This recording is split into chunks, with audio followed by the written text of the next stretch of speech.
Hello friends, आप सभी का हमारे इस चैनल पे बहुत बहुत स्वागत है। आप सभी को राधे राधे, हरि बोल। और जैसा कि अभी ठंडी का समय चल रहा है, तो ये देखिए मेरे प्यारे से कन्हैया कितने आराम से बैठे हुए हैं। तो पिछले अध्याय में हम श्री भक्तमाल पुस्तक में श्री नाभादास जी के चरित्रों का श्रवण किए थे। तो आज हम अध्याय में आगे बढ़ेंगे और आगे जिन भक्तों का चरित्र हम पढ़ेंगे उन भक्तों से आपको अवगत कराते हुए हम अध्याय में आगे बढ़ेंगे। तो ये देखिए मेरे प्यारे से कन्हैया और इनकी मधुर सी मुस्कान। तो चलिए पढ़ना आरंभ करते हैं। तो पिछले अध्याय में हम श्री नाभादास जी का चरित्र पढ़े थे, जो श्री भक्तमाल के रचनाकार है, जिन्होंने श्री भक्तमाल पुस्तक की रचना की है।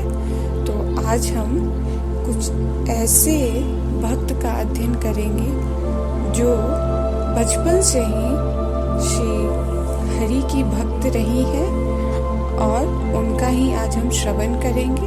तो चलिए पढ़ना आरंभ करते हैं। तो आज के अध्ययन में हम पढ़ेंगे भक्त बालिका करमैती बाई का जीवन चरित्र। श्री करमैती बाई का, और ये है श्री बालिका करमैती बाई।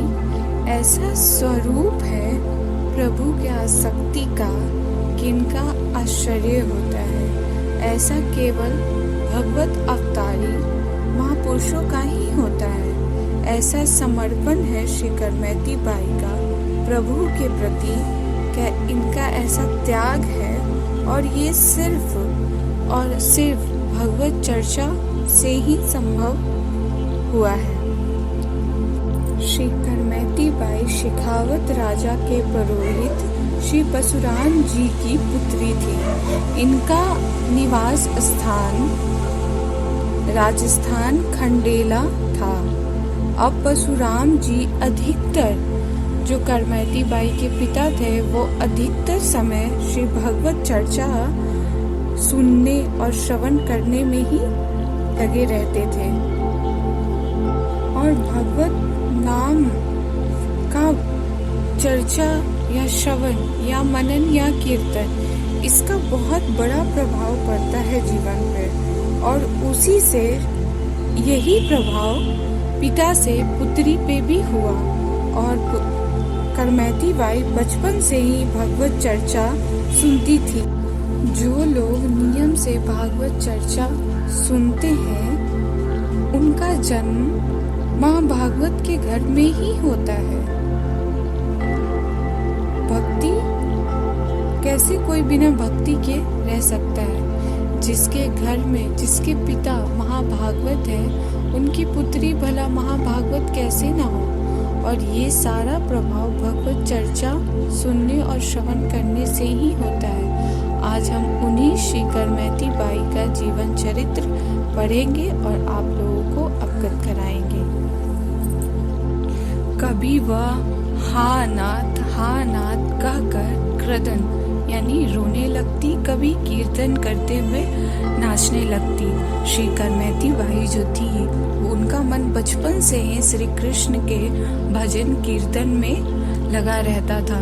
वह श्री कृष्ण के नाम को पुकार कर रोने लगती, कभी खुशी से नाचने लगती। ऐसा उनका श्री कृष्ण के प्रति भक्ति था लगती। और कभी हंसते हंसते लोटपोट हो जाती। नन्ही सी बच्ची के भगवत प्रेम को देखकर घर के लोग प्रसन्न हुआ करते थे। करमैती की इच्छा विवाह करने की नहीं थी, परंतु लज्जावश वह कुछ कह न सकी। पिता ने उसका विवाह कर दिया, लेकिन जब ससुराल वाले उसे लेने आए तब वह व्याकुल हो उठी। जो शरीर श्याम सुंदर का हो चुका है, उसे दूसरे के अधिकार में कैसे दिया जा सकता है। उसने अपने प्रभु से प्रार्थना प्रारंभ की और जो कतार होकर उन श्री वृंदावन चंद्र को पुकारता है, उसे अवश्य मार्ग मिल जाता है। करमैती को भी एक उपाय सूझ गया। आधी रात को जबकि सब लोग सो रहे थे, वह अकेली बालिका चुपचाप घर से निकल पड़ी और वृंदावन के लिए चल पड़ी। करमैती बाई का मन श्री कृष्ण में इतना रम चुका था कि उन्होंने आगे कुछ सोचा ही नहीं। जो उन्हें श्री कृष्ण ने रास्ता दिखाए उन पे वो सीधा सीधा चल पड़ी। आगे लिखा है, सवेरे घर में करमैती के ना मिलने पर हलचल मच गई। परशुराम पंडित जानते थे कि उनकी पुत्री कितनी पवित्र है, किंतु लोक लाज के भय से अपने यजमान राजा के पास गए। राजा ने अपने पुरोहित की सहायता के लिए चारों ओर घुड़सवार भेजे कि वे करमैती को ढूंढ लावे। करमैत्री दौड़ी चली जा रही थी।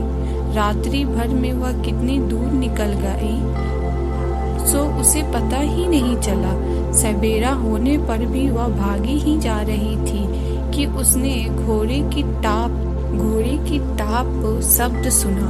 उसे डर लगा कि घुड़सवार उसे ही पकड़ने आ रहे हैं। आसपास ना कोई वृक्ष था और ना कोई दूसरा छिपने का स्थान, किंतु एक ऊंट मरा पड़ा था और रात्रि में श्रृंखलाओं ने उसके पेट को खा लिया था। करमैती की दृष्टि उस मरे हुए ऊंट के पेट पे बनी हुई कंदरा पर पड़ी। इस समय वह संसार की विषयों की भयंकर दुर्गंध से भाग रही थी।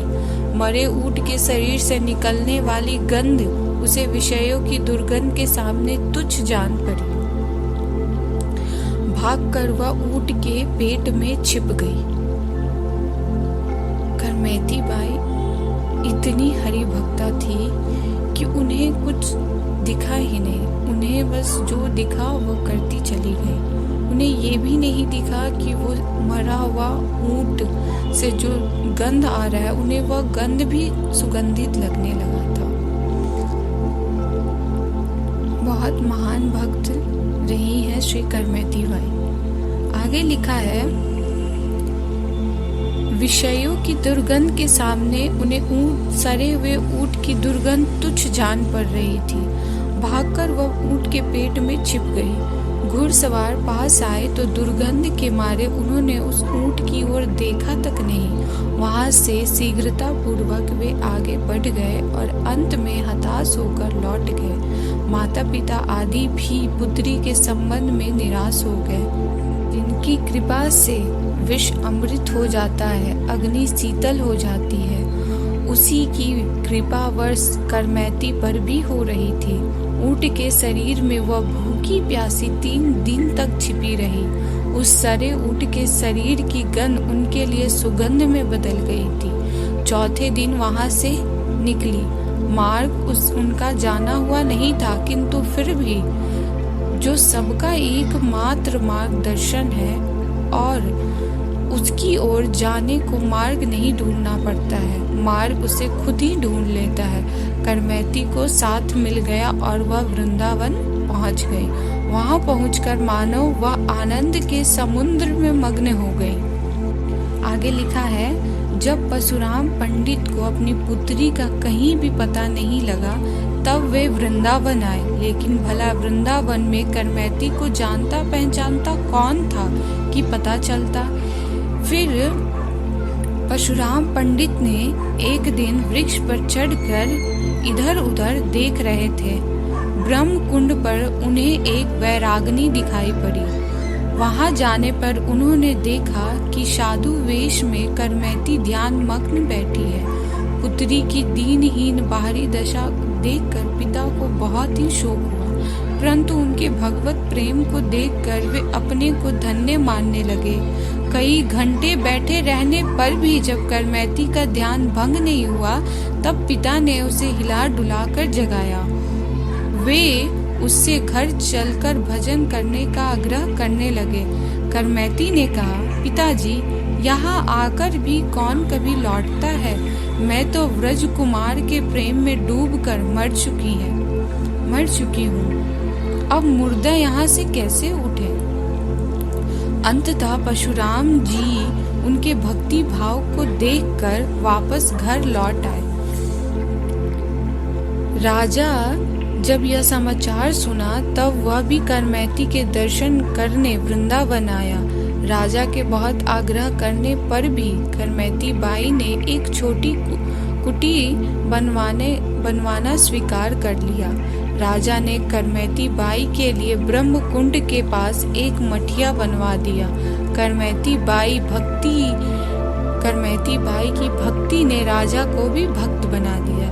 एक भक्त के भक्ति को देखकर अन्य सभी लोग भी भक्त बन जाते हैं। इस प्रकार भक्तमाल में अनेकानेक भक्तों के पावन चरित्रों का रोचक वर्णन हुआ है। श्री नाभादास जी कहते हैं कि संसार में जितने भी भक्त हैं उन सबका वर्णन करने की सामर्थ्य किसमें है। यह तो वैसे ही असंभव है जैसे कोई चिड़िया सब समुद्र का जल पी लेने पर भी विचार करे तो उसके उदर में समुद्र का जल कैसे अटक सकता है। तो ये था श्री करमैती बाई का जीवन चरित्र जिनसे मैं आप लोगों को अवगत कराई। और ये रही श्री कृष्ण जी को पुकारते हुए श्री करमैती बाई, जिनका यहाँ पिक्चर दिया हुआ है।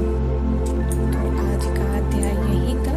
फिर कल के अध्याय में ऐसे ही हम एक एक करके सभी भक्तों का चरित्र आपके सामने प्रस्तुत करेंगे और आप लोगों को अवगत कराते चलेंगे। तो आज का अध्याय यहीं तक। मिलते हैं अगले अध्याय में।